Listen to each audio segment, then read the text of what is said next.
Hello everyone, welcome back to our channel. So previous వీడియోలో అయితే మనం సెవెంత్ క్లాస్కి సంబంధించిన ఫస్ట్ సెమిస్టర్ లెసన్స్ అన్నీ కంప్లీట్ చేసాము. కవి పరిచయాలు అండ్ తర్వాత బ్యాక్ సైడ్ ఉన్న భాషాంశాలు, వ్యాకరణాంశాలు అన్నీ కూడా చూసుకున్నాము. అండ్ అర్థాలు ఒకటే క్లాస్ చాలా లెంతీ అయిందని 1 అవర్ అయిపోయిందని నేను స్టాప్ చేశాను. సో ఇక్కడ స్టార్ట్ చేసినాం ఇప్పుడు, ఓకేనా. సో వీడియోను ఫస్ట్ టైం, మన ఛానల్ని ఫస్ట్ టైం చూస్తున్న వాళ్ళు ప్లీజ్ సబ్స్క్రైబ్ చేసుకోండి అండ్ ఒక చిన్న లైక్ అయితే ఇచ్చేసేయండి. సో వీడియోని ఇక్కడ స్కిప్ చేయకుండా చూడండి, ఓకేనా. పద విజ్ఞానం అంటే అర్థాలు, ఓకేనా. అంచిత గౌరవింపదగిన, అంచిత గౌరవింపదగిన. అకస్మాత్తు ఉన్నట్టుండి, అక్కు రొమ్ము గుండె, అణువు స్వల్పం, అదృశ్యం కనిపించనిది, అప్ప తండ్రి, అపేక్ష కోరిక, అభివాదం నమస్కారం, అభ్యంతరం ఆటంకం, అవని భూమి, అక్షరం నశింపు లేనిది. ఆచారం నడవడి ఆచరణ, ఆనవాయితీ ఆచారం సంప్రదాయం. ఆశ్రయం ఆధారం, ఇలా నేల, ఇలవేల్పు కులదైవం, ఇలవేల్పు అంటే కులదైవం. రుణం అప్పు, ఔదల, ఔదల అంటే తల శిరస్సు, ఔదల అంటే తల శిరస్సు.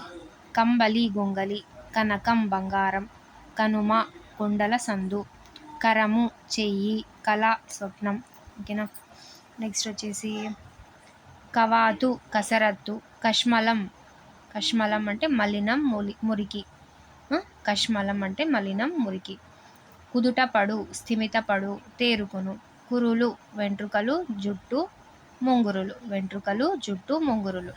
క్షమా ఓర్పు సహనం, క్షమ అంటే ఓర్పు సహనం. ఖననం పాతిపెట్టడం తవ్వడం, ఖననం పాతిపెట్టడం తవ్వడం.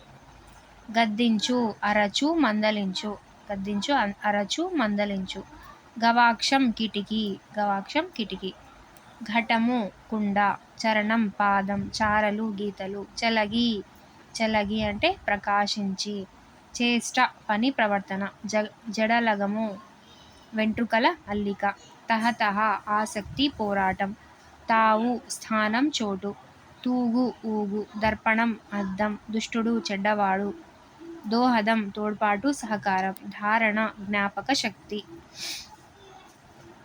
తర్వాత వచ్చేసి నిట్టూరువు దీర్ఘశ్వాస, నిద్దము నునుపు చక్కదనం, నెపము కారణము, పంకిలం బురద గలది, పరిచర్య పూజ ఆరాధన సేవ.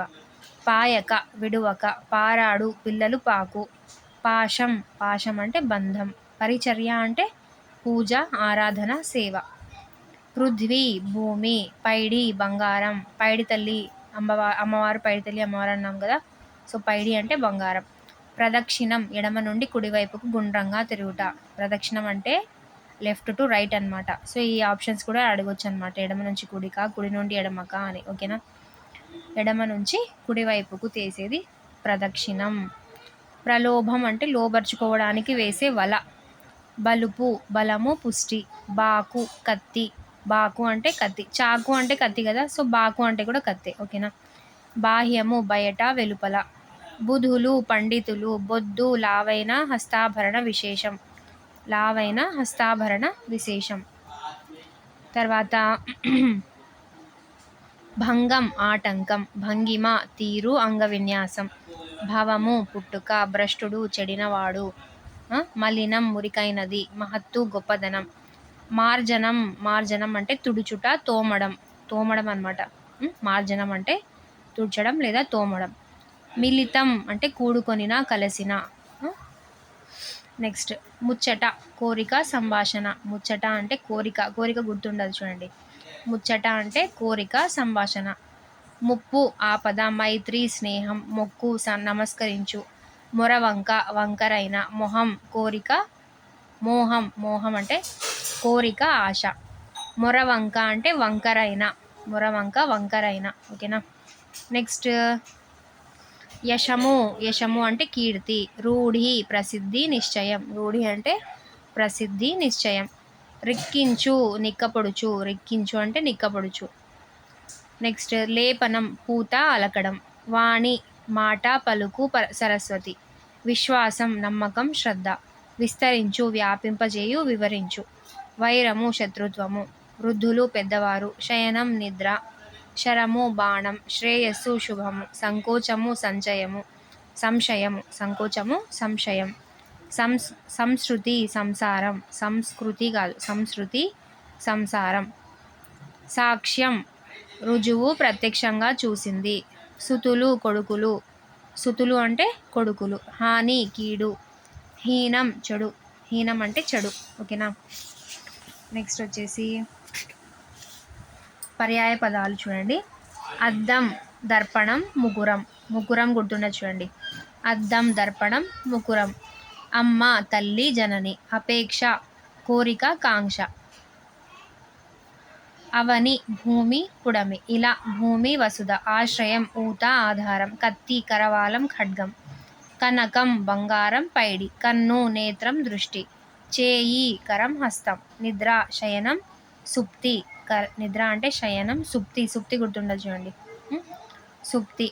నెపము మిష వంక. నెపము అంటే నిష వంక. పర్వతం శైలము గిరి. పాదం అడుగు కాలు. భూషణం నగ అలంకారం. మైత్రి స్నేహం చెలిమి. మేను శరీరం కాయం. రాజు భూపాలుడు నరేంద్రుడు. రాత్రి నిష యామిని. వైరం పగ విరోధం. శరము బాణం అంబువు. శిశువు బిడ్డ చంటి పాప. శౌరి శ్రీహరి విష్ణువు. శ్రీహరి విష్ణువు. ఓకేనా. నెక్స్ట్ వచ్చేసి సిరి సంపద ధనం. సుతుడు. సుతుడు అంటే కుమారుడు కొడుకు. ఓకేనా.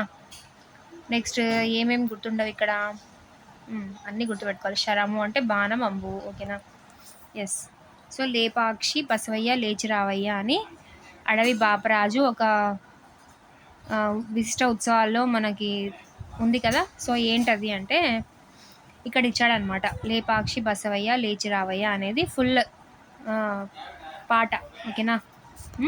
గేయం అది. ఓకేనా. నెక్స్ట్ సెమిస్టర్ 2 వచ్చేసి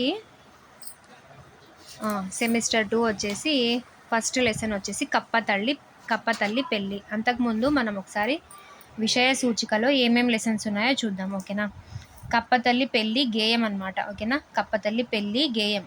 ఇతివృత్తం ఆచారం సంప్రదాయం. పెళ్ళి అంటున్నాం కదా. సో ఆచారం సంప్రదాయాలతో పాటు పెళ్ళి జరుగుతుంది అని గుర్తుపెట్టుకోండి. ఆచారం సాంప్రదాయం. కప్పతల్లి పెళ్ళి గేయం అనమాట ఇది. నెక్స్ట్ ఇతివృత్తం కవి ఎవరు అంటే చావలి బంగారమ్మ. ఓకేనా. పెళ్ళిలో అందరు బంగారం వేసుకుంటారు కదా, తల మెరుస్తుంటారు కదా అన్ని ఆర్నమెంట్స్ వేసుకొని. సో అలా గుర్తుపెట్టుకోండి. చావలి బంగారమ్మ. కప్పతల్లి పెళ్ళి చావలి బంగారమ్మ. యద అనేది కథానిక అనమాట. ఓకేనా. కథానిక. ఇతివృత్తం వచ్చేసి ఆశావాహ దృక్పథం. రచయిత వచ్చేసి బోనం నాగభూషణం సదానంద. యద అంటే ఏంటి? హృదయం కదా. హృదయం ఎప్పుడు ఎలా ఉండాలి? ఒక భూషణం అంటే ఒక అలంకారంగా ఏమంటారు, సదానందంగా ఉండాలి. ఓకేనా. అలా మళ్ళీ మాయా కంబళి కూడా మాయా కంబళి రచయిత ఎవరు? సదానంద అనే పేరు వస్తుంది కదా. సో అక్కడ కన్ఫ్యూజ్ అవ్వకూడదు. ఓకేనా. యదా అంటే మనకు ఆభరణం, పైకి కనిపించని ఆభరణం కదా. భూషణం అంటాం ఆభరణం అంటే. సో కాబట్టి ఇలా గుర్తుపెట్టుకోవాలి. బోనం నాగభూషణం సదానంద. ఓకేనా. యదా అంటే హృదయం ఎప్పుడు ఎలా ఉండాలి? ఆశావాహ దృక్పథంతో ఉండాలి, అంటే హోప్ఫుల్గా ఉండాలి కదా. హితోక్తులు ఇది ఒక అనువాద ప్రక్రియ, అనువాదం అనమాట. ఓకేనా. హితోక్తులు అంటే ఇది కూడా నైతిక విలువలు తెలియజేసేది. దీన్ని రచించింది రాళ్లపల్లి అనంత శర్మ, కృష్ణ శర్మ. నెక్స్ట్ ప్రియమిత్రునికి వచ్చేసి లేఖ అనమాట. అక్కడ ప్రియమిత్రునికి అంటేనే మనం అది లేఖలోనే కదా అలా రాసేది. సో లేఖ. సో ఇతివృత్తం వచ్చేసి మానవీయ విలువలు. రచయిత వచ్చేసి డాక్టర్ సూర్యదేవర సంజీవదేవ్. తర్వాత బాలచంద్రుడి ప్రతిజ్ఞ. ఇది ప్రక్రియ వచ్చేసి ద్విపద. ఇతివృత్తం శౌర్య పరాక్రమాలు. రచయిత వచ్చేసి శ్రీనాథుడు. ఓకేనా. శ్రీనాథుడు. నెక్స్ట్ స్ఫూర్తి ప్రదాతలు. నెక్స్ట్ 12th లెసన్ వచ్చేసి స్ఫూర్తి ప్రదాతలు. ఇది ఉపవాచకం అనమాట, ఉపవాచకం లాగా. సో మొత్తం వ్యాసం అనమాట. ఇది ఇతివృత్తం వచ్చేసి స్ఫూర్తి సామాజిక సేవ. ఉం? ఇది రచయితల బృందం అనమాట. ఓకేనా. స్ఫూర్తి ప్రదాతలు ఎవరు రచించారు, లో ఎవరెవరి గురించి ఉంది అంటే అపర అన్నపూర్ణ డొక్కా సీతమ్మ, ఆంధ్ర తిలక్ గాడిచర్ల, కలియుగ భీముడు కోడి రామమూర్తి, బహుముఖ ప్రజ్ఞాశాలి ఉమర్ అలీషా, అభినవ గాన గంధర్వుడు బాలు, భారత స్కౌట్స్ గైడ్స్. సో ఇదన్నమాట విషయ సూచిక. సో ఫస్ట్ లెసన్ అంటే 7th లెసన్, సెమిస్టర్ 2లో ఫస్ట్ లెసన్ ఏంటి అంటే కప్పతల్లి పెళ్ళి. ఓకేనా. సో దీని ఇతివృత్తం ప్రక్రియ ఏమన్నాము, గేయం. ఇతివృత్తం వచ్చేసి ఆచారం సాంప్రదాయం. ఉద్దేశం ఏంటి అంటే ప్రాచీన కాలం నుండి భారతదేశం సంస్కృతి సాంప్రదాయాలకు ఆచార వ్యవహారాలకు నిలయం. వాటిలో భాగంగా వర్షాభావ పరిస్థితులు ఏర్పడినప్పుడు కప్పలకు పెళ్ళిళ్ళు చేసేవారు కదా. వర్షం పడకపోతే పాటలు పాడుకుంటూ వస్తారనమాట కప్పలకు పెళ్లి చేయడానికి కదా. బియ్యమో ఏదో ధాన్యమో ఇచ్చింది తీసుకెళ్తూ ఉంటారు వాళ్ళు కదా. అలా చేయడం వలన వరుణదేవుడు కరుణించి వర్షాలు కురిపిస్తాడనే నమ్మకాన్ని కలిగి ఉండేవారని చెప్పడమే ఈ పాఠం ఉద్దేశం. ఓకేనా. చావలి బంగారమ్మ. చావలి బంగారమ్మ వచ్చేసి తూర్పుగోదావరి జిల్లా కొత్తపేట మండలం మోడెకొర్రు గ్రామానికి చెందినది. చావలి బంగారమ్మ తూర్పుగోదావరి జిల్లాకి చెందినదనమాట. ఓకేనా. 1930లో ముద్దు కృష్ణ వైతాళికులు ద్వారా వీరి కవితలు వెలుగులోకి వచ్చాయి. సో ముద్దు కృష్ణ రచించిన వైతాళికులు ద్వారా వీరి అంటే ఈ చావలి బంగారమ్మ కవితలు వెలుగులోకి వచ్చాయన్నమాట. బంగారమ్మ కవితలు తెలుగు కవిత్వంలో కొత్త ఒరవడిని, సరికొత్త భావ వ్యక్తీకరణను తీసుకొచ్చాయి. సో ఈ బంగారమ్మ కవితలు ఎలా ఉన్నాయి తెలుగు కవిత్వంలో అంటే కొత్త ఒరవడిని తీసుకొచ్చాయి, సరికొత్త భావ వ్యక్తీకరణను కూడా తీసుకొచ్చాయి అన్నమాట. వీటిని 1958లో 42 కవితలలో కాంచన విపంచి పేరుతో సంకలనం చేశారు. అంటే ఈ బంగారమ్మ రచించిన కవితలన్నింటినీ 1958లో 42 కవితలతో కాంచన విపంచి అంటే ఆ 42 కవితలను కలిపి కాంచన విపంచి అనే ఒక పేరుతో సంకలనం చేశారనమాట చావలి బంగారమ్మ. ఓకేనా.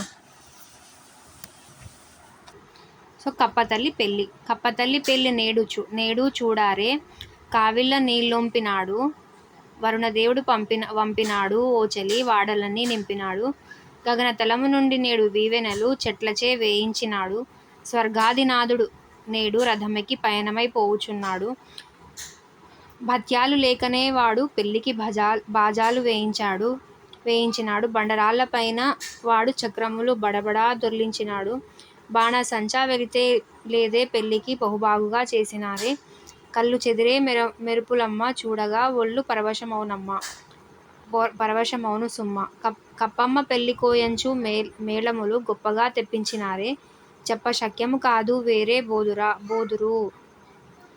బోదురు కప్పలా మేళములు రారే, కప్పమ్మ గడప తొక్కినది శుభమన్న సూచనలు చూరు చెప్పినది, కప్పలెగిరే వానలమ్మ పొలములో కనకాలే పండుతాయమ్మ. ఓకేనా. ఇది కప్పతల్లి పెళ్లి గురించి గేయం. సో భావం ఏంటి అంటే నేడు కప్పలకు పెళ్లి జరుగుతుంది అంటే పూర్వం కప్పలకు పెళ్లి చేస్తే వర్షం పడుతుంది అని పెద్దల మాట. వరుణదేవుడు కడవలతో నీళ్లను వంపినట్లుగా ఉంది. ఊరు వాడలు వర్షపు నీటితో నిండిపోయాయి. స్వర్గాధిపతి ఇంద్రుడు రథమెక్కి ముందుకు సాగిపోతున్నాడు. ఆ రథం యొక్క వేగానికి రథ చక్రాల నుండి పుట్టిన గాలి చెట్లను అటూ ఇటూ కదుపుతోంది. పెళ్లికి వచ్చిన బంధువులకు విసనకర్రలతో విసురుట పూర్వకాలపు ఆచారం. ఆ పనిని ఇంద్రుడు చెట్లతో చేయిస్తున్నట్లున్నది. సో ఇంద్రుడు వచ్చేసి రథం ఎక్కి ముందుకు సాగిపోతున్నాడు అనమాట. ఆ రథం యొక్క వేగానికి రథచక్రాల నుండి పుట్టిన గాలి చెట్లను అటూ ఇటూ కదుపుతోందంట. ఓకేనా. సో పెళ్ళికి వచ్చిన బంధువులకు విసనకర్రలతో విసురుట పూర్వకాలపు ఆచారం. సో ఆ పనిని ఎవరు తీసుకున్నారంట, ఇంద్రుడు. సో క్వశ్చన్ అడగొచ్చు, కప్పతల్లి పెళ్లిలో విసనకర్ర విసరడం ఎవరి పని, ఎవరు తీసుకున్నారు అంటే ఇంద్రుడు అనమాట. ఓకేనా. ఇంద్రుని రథచక్రాలు బండరాళ్లపై నుండి వేగంగా ముందుకు వెళ్తున్నాయి. వాటి నుండి పుట్టే శబ్దం పెళ్లికి మంగళ వాయిద్యాలు, మేఘ గర్జనలు, ఉరుములు వాయించినట్లుగా ఉంది. సో మంగళ వాయిద్యాలని దేంతో పోల్చారు అంటే మేఘ గర్జనలు, ఉరుములు. ఓకేనా. ఈ మంగళ వాద్యాలకు ఇంద్రుడు ఎలాంటి ధనం తీసుకోలేదు. ఇంద్రుని రథచక్రాల వేగానికి ఒత్తిడికి మెరుపులు పుట్టాయి. అవి చూడ్డానికి పెళ్లి సందర్భంలో కాల్చే బాణాసంచాల వలె ఉన్నాయి. సో ఇంద్రుని రథచక్రాలకు మెరుపులు మెరుపులు పుట్టాయంట. అవే బాణాసంచాలంట. మనసును పరవశింపజేస్తున్నాయి. మేఘాలు వర్షించాయి. అప్పటిదాకా ఎక్కడో ఉన్న బోదురు కప్పల బెకబెక శబ్దాలు చేస్తున్నాయి. ఆ శబ్దాలు కప్పల పెళ్లికి వాయించే మంగళవాద్యాల ధ్వని వలె ఉన్నాయి. ఓకేనా. కప్పతల్లి మా ఇంటి ముంగిటకు వచ్చింది. ఇంటి చూరు నుండి వాన బొట్లు బొట్లుగా పడుతుంది. కురిసిన వర్షపు నీటిలో కప్పలు ఆనందంగా ఎగురుతూ నాట్యం చేస్తున్నాయి. ఇక పొలంలో బంగారం పండుతుందన్న నమ్మకం కలిగింది. సో ఇదన్నమాట సారాంశం. సో నెక్స్ట్ వచ్చేసి చేయి చేయి కలపండి గేయం ఇచ్చారనమాట. చేయి చేయి కలిపేద్దాం, ఇంకుడు గుంతలు తవ్వేద్దాం, వర్షపు నీటిని పట్టేద్దాం, భూగర్భ జలాలను పంచేద్దాం, చెరువులన్నీ నింపేద్దాం, బంగారు పంటలు పండిద్దాం, మొక్కలెన్నో నాటేద్దాం, కరువు కటకాలను తరిమేద్దాం, ప్రకృతి మాతను రక్షిద్దాం, హాయిగా మనము జీవిద్దాం. ఓకేనా. ప్రశ్నలు వచ్చేసి భూగర్భ జలాలను ఎలా పెంచాలి అంటే, ఎలా పెంచాలి? వర్షపు నీటిని పట్టి భూగర్భ జలాలను పెంచాలి. కరువు కాటకాలు రాకుండా ఉండాలంటే ఏం చేయాలి అంటే మొక్కలెన్నో నాటాలి. మనం దేన్ని రక్షించాలి? మనం ప్రకృతి మాతను రక్షించాలి. తర్వాత వచ్చేసి సృజనాత్మకత కింద ప్రశ్నలు ఇచ్చాడు. నెక్స్ట్ వచ్చేసి భాషాంశాలు చూడండి. అర్థాలు: గగనతలం, ఆకాశ మార్గం. ఓకేనా. తర్వాత ప్రయాణం గమనం. పయనం. ఓకేనా. ప్రయాణం గమనం. శుభం మంచి మేలు. కనకం బంగారం సువర్ణం. కావిళ్ళు అంటే పల్లెటూరులో కావిళ్లతో నీళ్లు తెస్తారు. ఎవరికైనా తెలిస్తే కామెంట్ చేసేయండి. కావిళ్ళు నేను ఒకసారి అన్నీ గ్యాదర్ చేసి చూస్తాను. కావిళ్ళు అంటే ఏంటో తెలుస్తుంది. ఓకేనా. ట్రై చేస్తాను. వాడ వీధి. ఓకేనా. వాడ అంటే వీధి. వీవెన అంటే విసనకర్ర. ఓకేనా. వీవెన అంటే విసనకర్ర. నెక్స్ట్ వచ్చేసి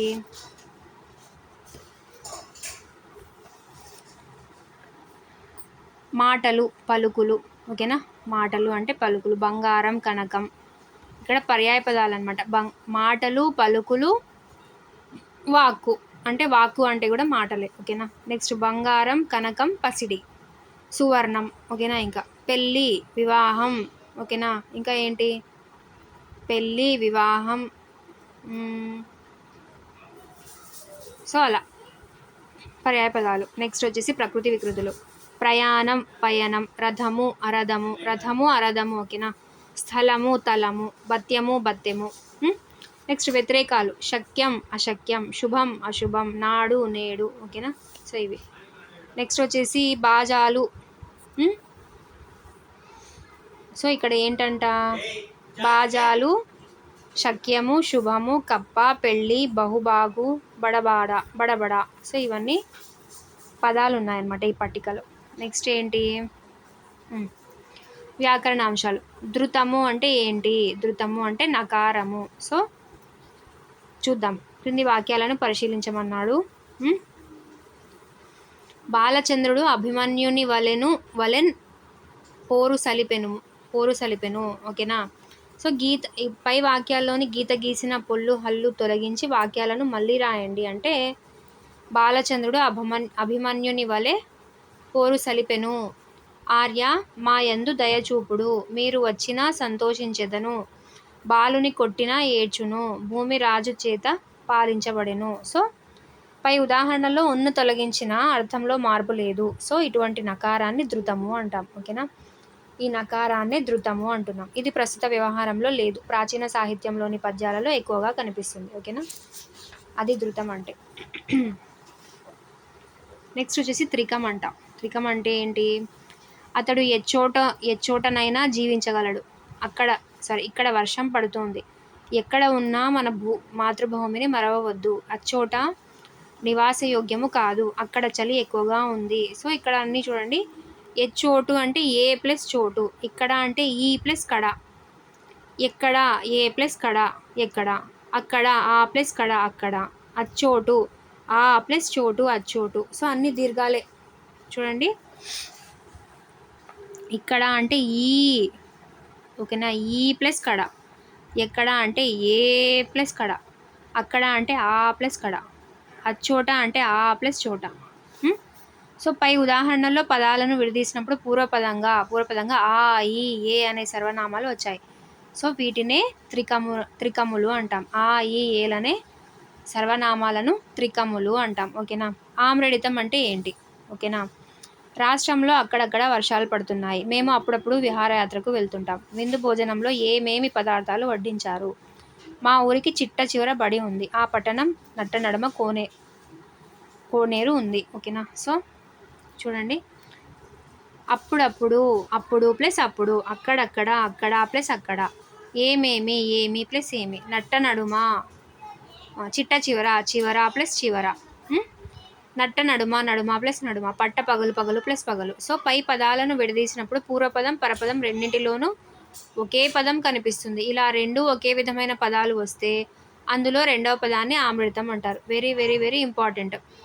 సో ఇప్పుడు ఈ పదం ఆమ్రితమా, ఈ పదం ఆమ్రితమా అంటే రెండవ పదం అనేది ఆమ్రితం. ఇంపార్టెంట్ చూడండి. ఓకేనా. నెక్స్ట్ పంచమి విభక్తి. ఒక్కొక్క విభక్తిని ఇస్తూ ఉన్నాడు లెసన్స్లో కదా. పై వాక్యాల్లో వలన, కంటే, పట్టి అనే ప్రత్యయాలు వాక్యాన్ని అర్థవంతంగా మారుస్తున్నాయి. సో ఇలాంటి ప్రత్యయాలు వస్తే దాన్ని పంచమి విభక్తి అంటారు. అంటే వలనన్, కంటెన్, పట్టి. ఓకేనా. అపాయం, భయం, పరాజయం, విరామం వంటి సందర్భాలను చెప్పేటప్పుడు పదాల చివర వలన అనే ప్రత్యయం వస్తుంది. అంటే అపాయం అంటే అపాయం వలన, భయం వలన, పరాజయం వలన, విరామం వలన. సో ఓకేనా. అలా ఇతరము, పూర్వము, పరము, అన్యము మొదలైన అర్థాలు వచ్చేటప్పుడు కంటే అనే ప్రత్యయం వస్తుంది. ఇతరముల కంటే, పూర్వము కంటే, పరము కంటే, అన్యము కంటే. సో అలా.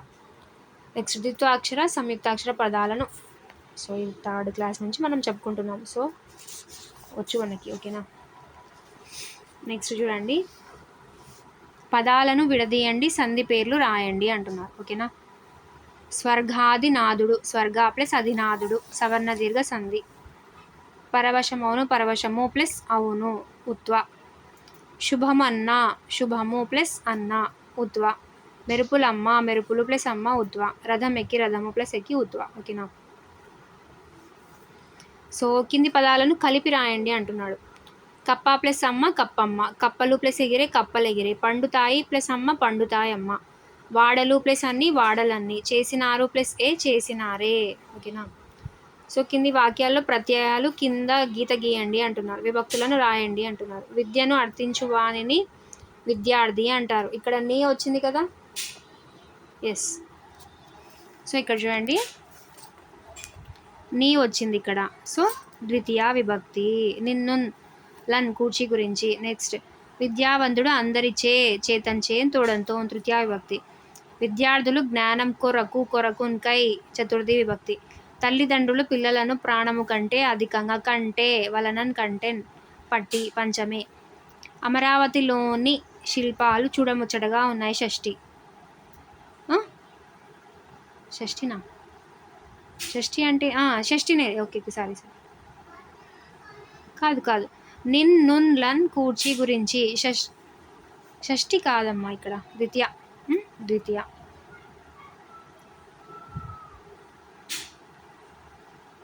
కిన్, కున్ యొక్క లోన్ లోపలనైతే షష్ఠి. సో ఇది ద్వితీయ విభక్తి. ఓకేనా. నెక్స్ట్ మా పురము నందు, అందు నన్ సప్తమి కదా. ఓయి మునీశ్వర, ఓయి అంటేనే అవ్యయి. ఇంకా ఓయి అంటే అసలు ఇంకా సెంటెన్స్ చదవకూడదు మనం. ఓకేనా. నెక్స్ట్ వచ్చేసి మనిషికి ఒక మొక్క పెంచుదాం. సరే ఇవి నినాదాలంట. ఓకేనా. నెక్స్ట్ చమత్కార పద్యం.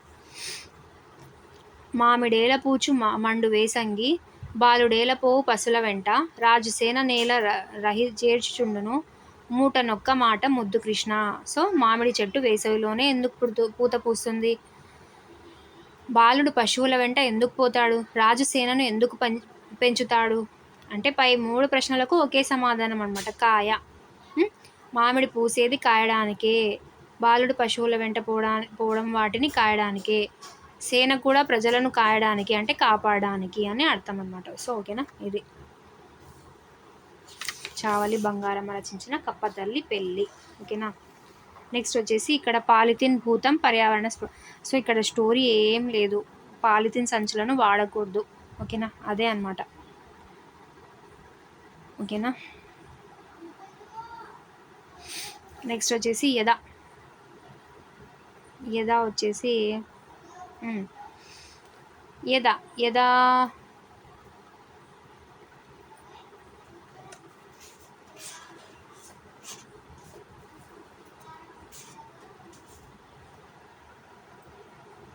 సో యదా వచ్చేసి ప్రక్రియ వచ్చేసి కథానిక, ఇతివృత్తం వచ్చేసి ఆశావాహ దృక్పథం.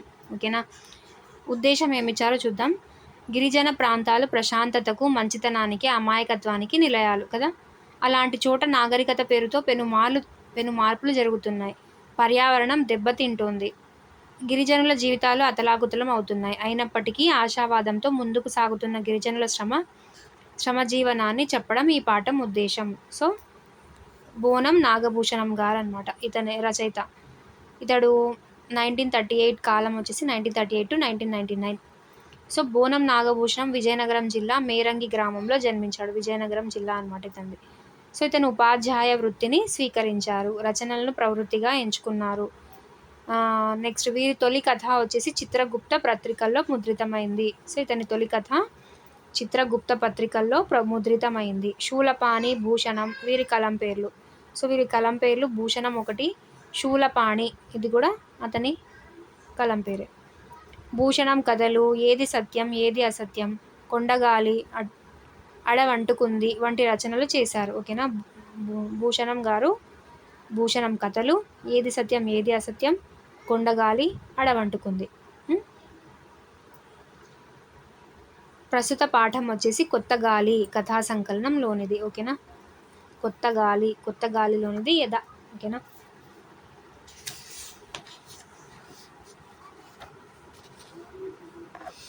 సో ఇక్కడ లెసన్ ఏంటంటే పోలమ్మ అని ఒక ఆవిడ ఉంటుంది.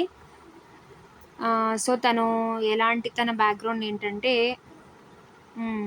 అంతగా చదువుకోయిండదు, పెళ్ళైపోయి ఉంటుంది. నిశ్చింతగా తన పిల్లలు పడుకొని ఉంటారు రాత్రి. ఓకేనా.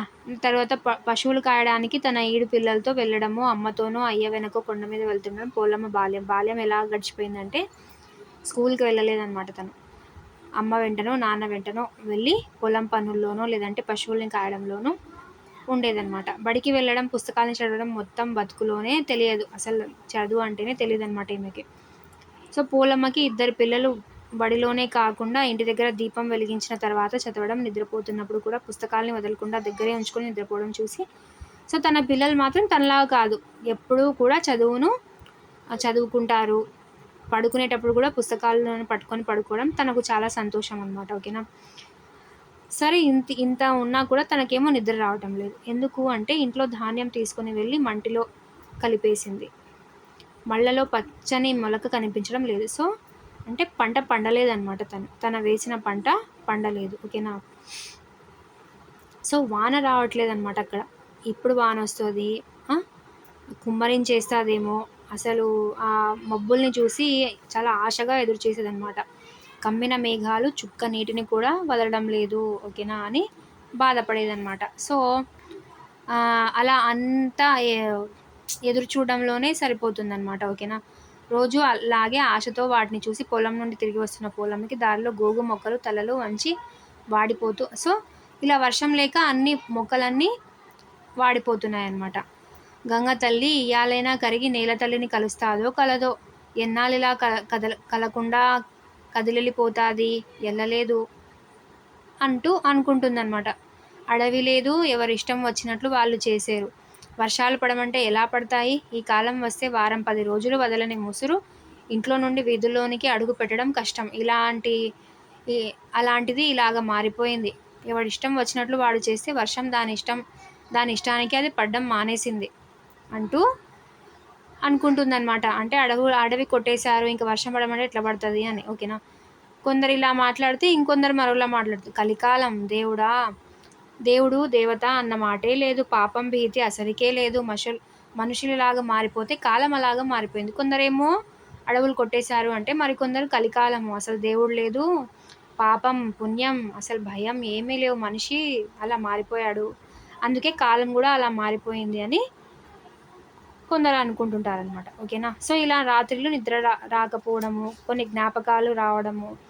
సో, తను చిన్నగున్నప్పుడు ఎలా వర్షాలు పడేవో, పశువులకి, మేతలకి ఎలా సో, ఇవన్నీ కూడా గుర్తు చేసుకుంటూ ఉండేదనమాట. ఓకేనా?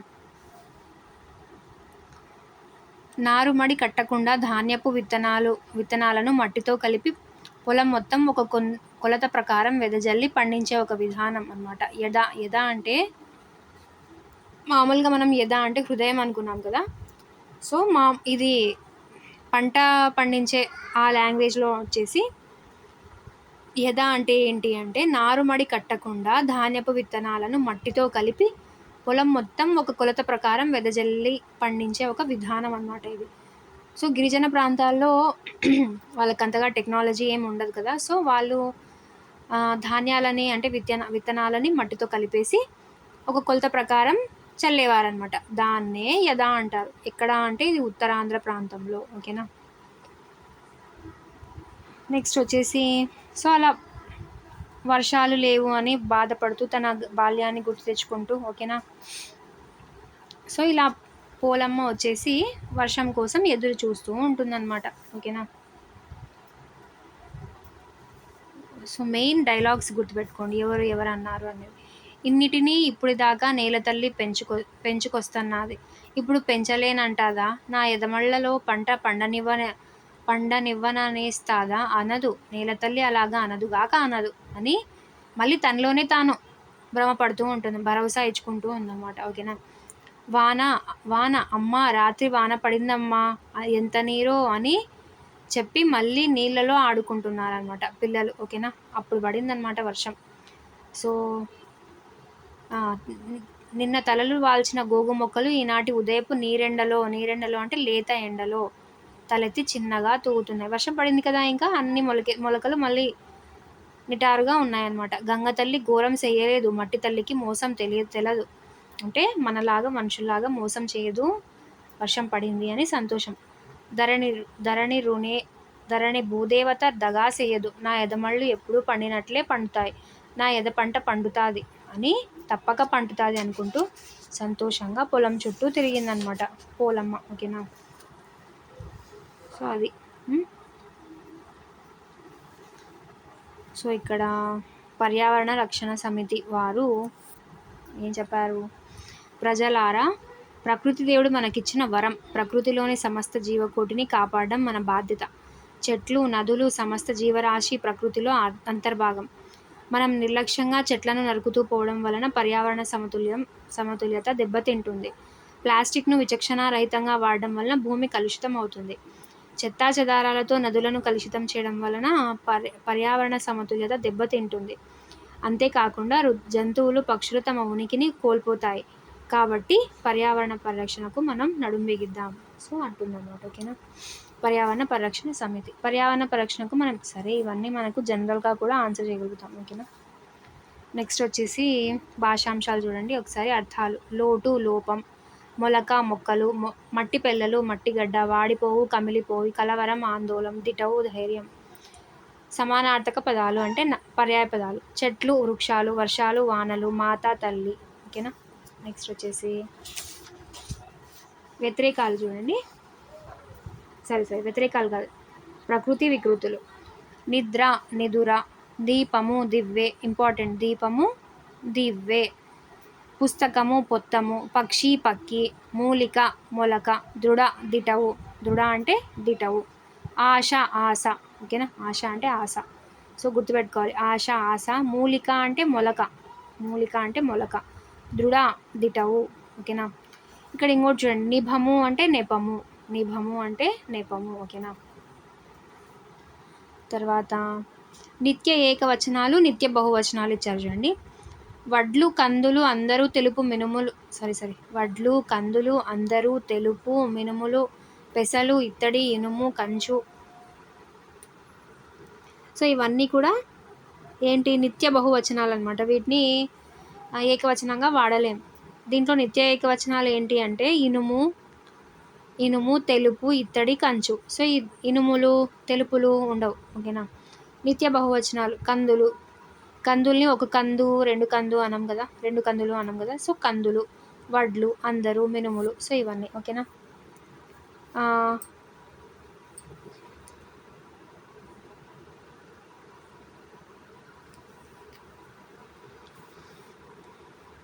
నెక్స్ట్ వచ్చేసి వ్యాకరణ అంశాలు చూడండి.